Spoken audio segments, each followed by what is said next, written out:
آپ عورت کو اپنے بستر پہ بلائیں، اس کے پاس کوئی عذر نہ ہو اور اکثر یہی کرے تو آپ عورت کو طلاق دے سکتے ہیں۔ اس طرح کی سنگین چیزیں ہیں جس کے بغیر مرد کی زندگی گزر نہیں سکتی، چین اور سکون نہیں آ سکتا ہے، تب طلاق دے سکتے ہیں۔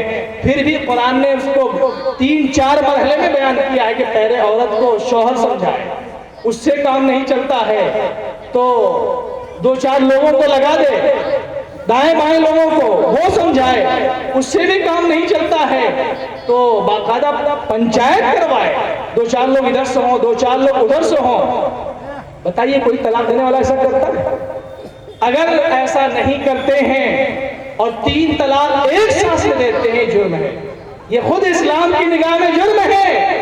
اگر اسلامی عدالت ہو تو ایک سانس میں 3 طلاق دینے والے کو سزا ملے گی۔ اس شریعت کی نگاہ میں یہ قرآن و حدیث سے کھلواڑ ہے۔ اس لیے خدا نہ خواستہ اگر کسی گھر میں یہ نوبت آنے لگے تو پہلے 2-4 ماہ اسے سمجھائیں، اگر نہیں سنتی ہے تو صرف 1 طلاق دے۔ کتنی؟ صرف 1 طلاق۔ اب 1 طلاق کے بعد آپ اسے 3 مہینے کے اندر پھر اپنے پاس بلا لیں، اپنے گھر میں سلا لیں، اپنے ساتھ سلا لیں، جس کو رجعت کہتے ہیں۔ خود بخود مسئلہ ختم، نہ کسی نکاح کی ضرورت ہے، نہ کسی قاضی کو بلانے کی ضرورت ہے۔ اگر 3 مہینے میں بھی وہ عورت نہیں سمجھتی ہے، 3 مہینے کے بعد صرف 1 طلاق سے وہ نکاح سے نکل گئی۔ نوجوانوں کو پتہ ہی نہیں ہے کہ 1 طلاق سے بھی عورت نکاح سے نکل سکتی ہے۔ 3 ماہ گزر گئے تو 3 ماہ کے بعد صرف 1 طلاق کی وجہ سے بھی عورت نکاح سے نکل گئی۔ اب 6 ماہ اور گزرے، سال بھر اور گزر گیا، مرد کو احساس ہوا کہ نہیں بہت ہم نے غلطی کی، یا بیوی کو احساس ہوا، اس نے توبہ کی، منت سماجت کی کہ ہماری زندگی برباد ہو رہی ہے، ہم آپ کے ساتھ رہیں گے اور آپ کا ساتھ نبھائیں گے، سوکھی روٹی کھائیں گے، عزت کے ساتھ رہیں گے۔ اب شریعت کا مسئلہ ہے، ایک مولوی صاحب کو بلایا جائے، 2 گواہ ہوں اور نکاح پڑھوا دیا جائے، کسی حلالہ کی ضرورت نہیں ہے۔ حلاقہ کو تو لوگوں نے بدنام کر دیا ہے اور اس کو بدنام کرنے والے ہم لوگ بھی ہیں۔ 1 سانس میں 3 طلاق دیتے ہیں، 1 سانس میں 3 طلاق دینا جرم ہے۔ نکاح کے لیے آپ عالم کو بلاتے ہیں، لیکن طلاق دینے کے لیے آج تک کسی نے عالم کو بلایا؟ مجھ کو تو کسی نے نہیں بلایا کہ ہم اپنی بیوی کو طلاق دینا چاہتے ہیں۔ اس لیے ہمارے نوجوان توبہ کریں کہ انشاءاللہ طلاق نہیں دیں گے۔ اگر خدا نہ خواستہ عورت نہیں سمجھتی ہے، پریشان کرتی ہے، کسی دیندار عالم دین سے آپ رابطہ کریں، ان سے ملاقات کریں، مسئلہ دریافت کریں، پھر ضرورت پڑے تو 1 طلاق دیں بس۔ اللہ تعالی ہم کو اور آپ کو ظلم کی تمام شکلوں سے بچنے کی توفیق عطا فرمائے۔ وآخر دعوانا الحمدللہ رب العالمین۔ دوستو، ہمارے کچھ لوگوں کو یہ غلط فہمی ہو گئی تھی، میں اس غلط فہمی کو دور کرنا چاہتا ہوں کہ اشتہار میں کچھ لوگوں کا نام ایسے ہی دے دیا گیا ہے۔